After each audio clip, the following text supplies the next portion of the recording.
Hey guys, welcome back to my channel. I am the Kentucky Yankee. It's an old wet, nasty day outside.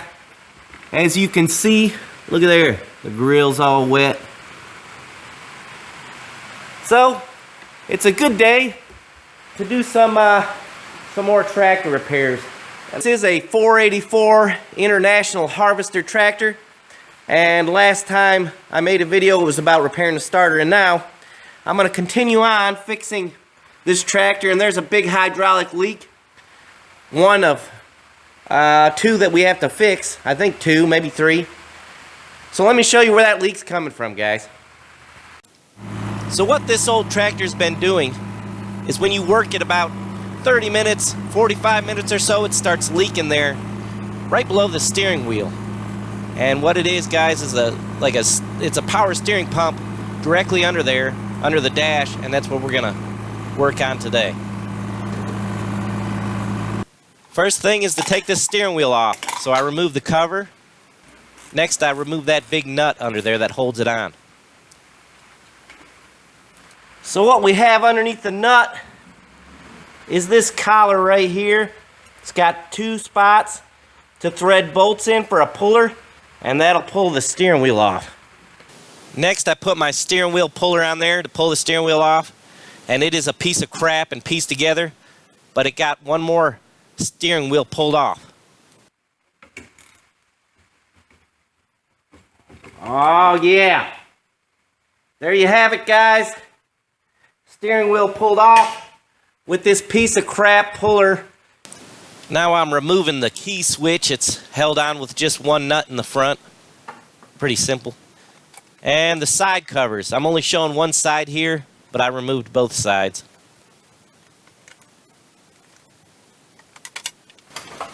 So now I'm removing the battery, which is quite obvious, I think, and I'm going to begin removing the battery tray.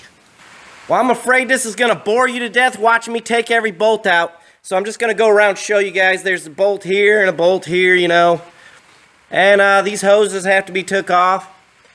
So let me just unbolt all this section, and I'll show you when I get it off what it looks like.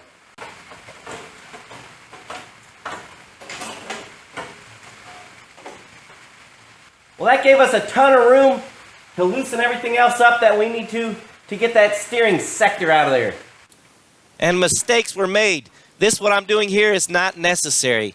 You could have just put a long extension down next to the steering shaft and unbolted the two bolts that holds that sector in. And I did all this extra work for nothing. So here we are to the heart of the problem. Right here is where it's leaking. The pressure's building up in here, leaking past these seals up here. I'm going to take these four lines off. There's two bolts up here. Anyways, I'll get this part off, get it on the bench where you guys can see it, and then we'll work on it. So watch this part. I cradle this thing like it's a baby or something. I don't know why I did that. It's kind of weird. See? Right there. Alright, so here it is. First thing you want to check is this right here. You want to try and move it up and down to see, you know, or side to side, just to see if there's play in there. Because if there's play in there, then you need to do something about a bushing or whatever is in behind here. Anyways, doesn't feel like hardly any play at all, maybe none. I'm going to just mark this.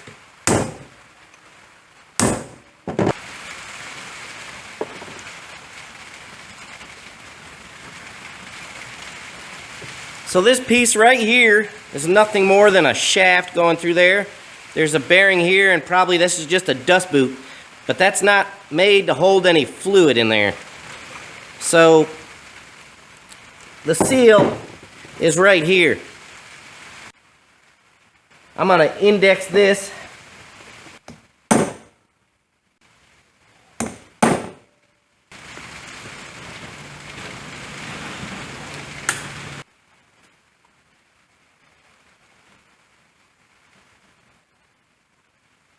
And there's the inside of the pump.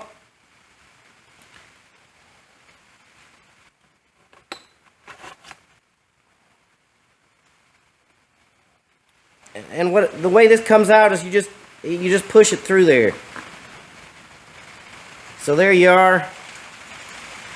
that part is off. So this seal right here, we're gonna pop it out. And here you are witnessing me screwing things up. Things just went downhill from here, guys, quickly. So I got the seal out, guys. There it is. It's actually just a dust seal. And I so foolishly ruined the housing. I'm going to try and show it to you. See where I chewed it up right there trying to get that seal out? It is now the next day. When things go bad like that, I usually just quit for the day, guys. I think it's better just to think about it, decide what I'm going to do next. I ended up just filing it, sanding it off a little bit. Hopefully it'll work. You guys will know just the same as I do. When we get it together, we'll know if it leaks or not. I didn't spend a lot of time taking it apart on the video because I don't think it's necessary. Just make sure you index everything. When I go back together with it, I'm going to spend a little more time and show you guys exactly how it goes together. That way if you have one apart and need a little help getting it together, you'll know how. Time to run to town and get some seals for that pump. Before I go, there's one more thing I wanted to do. I'm going to take this part off right here on this tractor. And what that is a brake equalizer. And it's been leaking hydraulic oil also. Since I'm in here, I'm going to get it off. And I'll just have to show it to you guys when I get it off. It's just too tight in there to video. And there is the brake equalizer pulled out. It was not an issue, guys. There's four lines going to it. Unscrew those. Just 2 bolts on the back, real easy to get to. So the seal is leaking right here, right underneath that part. It had a clip right here. Was holding this on. I popped it off. Now this is off. There's a seal right here. And I'm not sure if there's more O-rings inside of there. This cap right here in the back might have to come off. I'm not sure. I'm going to pop this seal out and get them while I'm at the place getting the seals for the power steering. So I'm back with our new seals. I regret not having shown you how to do this. Take this apart, so I'm gonna show you now. That plug, remember that plug I was talking about? All you have to do is take this, turn it around and have it picked up on something, and tap it with a hammer right here. And that plug will pop out, and that will pop out right there. And it had 2 O-rings on here that we're gonna put on. I can do that right now. And these are the actual seals. That first thing that I was calling a seal, you know, that looked like that on this end, it's just a dust boot. I don't know why I always do that. There's always going to be a dust boot on the end of any kind of hydraulic stuff like this. I'm just going to put a little, that's just clean hydraulic oil. Next, I got to put this seal in here. This is actually a seal because I couldn't find a dust boot, what they call a dust boot. But what you'll do when you replace something like this, a seal normally goes in this way. Since we're using it for a dust boot, I will just put it in this way. And I'll tap it in. Let me go and tap this in real quick, guys. There you go. The seal's installed. See? It's like a dust boot now. Or will work like one. And I just, you know, little hydraulic oil. Next, I'll put a little oil in here. It's good to keep everything nice and slick. Next step is to put this spring in there. And now this right here. I don't know the names for all this stuff.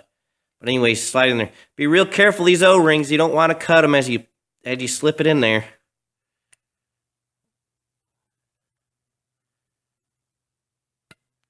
And there it is. I'm going to push this in with a 1/4 inch. And you can see it's spring loaded. Put that right there. Put that on there. And then I'm just going to push it on down.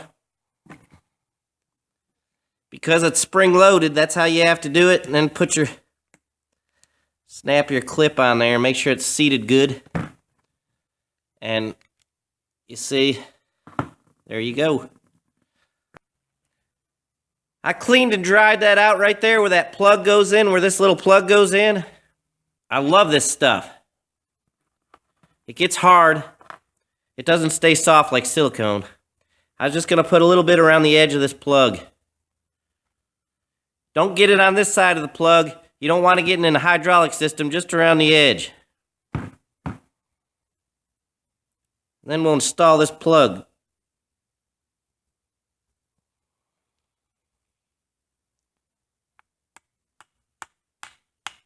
There's no danger in that plug coming out of there because there's a plate that fits where you bolt it up. The plate fits back on it like that. So this plug can't pop out, but it could leak if it's not sealed good. So now there's a small ball bearing, steel ball, and you will put it down in one side. Then a big ball goes in there. Then a spring. And then this fitting will screw on there. And you need to put new O-rings right here on that fitting, which I don't have, so I don't think it'll leak. I'm gonna take a chance. And you just screw that in there. And that's all there is to it. You gotta tighten these up with a wrench. And there's the finished product, guys.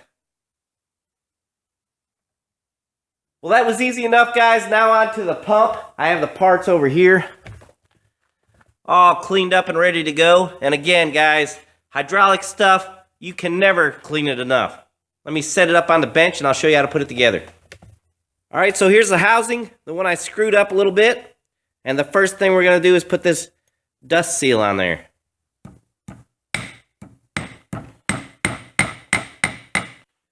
Put a little hydraulic oil around that so it doesn't bind up when you slip the part through it. So on this side, right there, you can unscrew that, and there's an orifice there. You can see where this ball fits in there. Instead of unscrewing it, guys, I'm just gonna slide it in through the side here, and it's in there, okay? This part will be going in next, and it's got a washer and roller bearings and another washer, and it's a different size. I'm just gonna dip this in hydraulic oil without mixing stuff up. This comes apart more if you want to, and there's a pin here. You guys need to be careful, don't lose that pin. But it's not necessary to take this apart just to fix the seal, so I'm not going to. Next, I'm gonna put this O-ring right here. Be very careful with it. This is a special O-ring. It's an O-ring, and it has a kin ring on it, is what it's called. It's a harder surface. It's a two-piece O-ring. You really have to be careful with this thing. Tilt your housing so that your ball stays down on the bottom so it doesn't fall out. And then we'll slip this in here without losing that pin.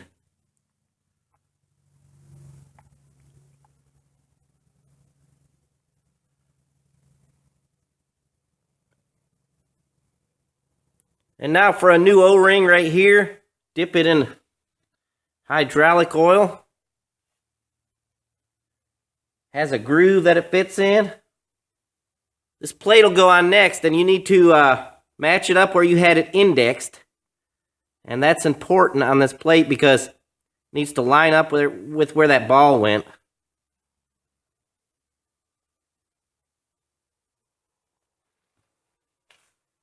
Next is these two pieces, and this is an important part. This line, this slot, has to line up with this star like that. This line has to be in between these two high points. You can't have this line to line up with one of these high points on the stars. That's wrong. You need to have this line in between these two. And there's another O-ring that fits right here on this piece. Soak everything in hydraulic oil as much as you can.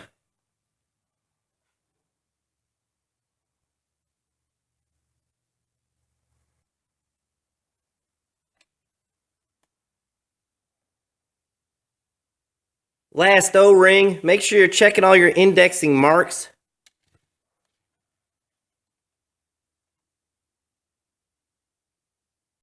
There is a wear washer.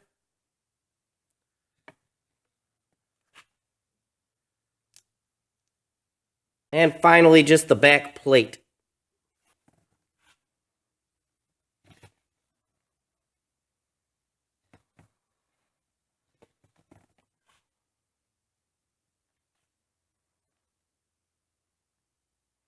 And this one bolt is different than the rest. It fits in that hole where that orifice is and that steel ball is.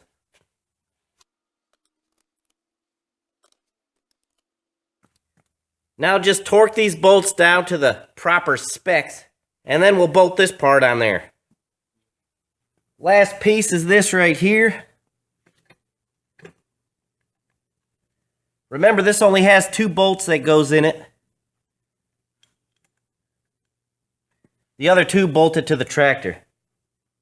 So there you have it, 2 freshly resealed parts to be reinstalled onto the tractor. And guys, don't forget to crisscross your bolts. When you tighten them, always crisscross them and torque them to the right specs. I recommend you put a steering wheel on the end of the shaft and steer it back and forth to make sure it's nice and smooth. It's too tight to do by hand without the steering wheel. So that's all I have time for today, guys, on the tractor repair videos. I'm going to continue repairing this tractor, and then we'll give it a try with the wood chipper on it. Let me know what you think of these tractor repair videos, guys. Do you like them? Do you dislike them? You know, just let me know what you think in the comments. Give me a thumbs up if you can. That'll help my channel grow, guys. I appreciate it, and we'll see you next time.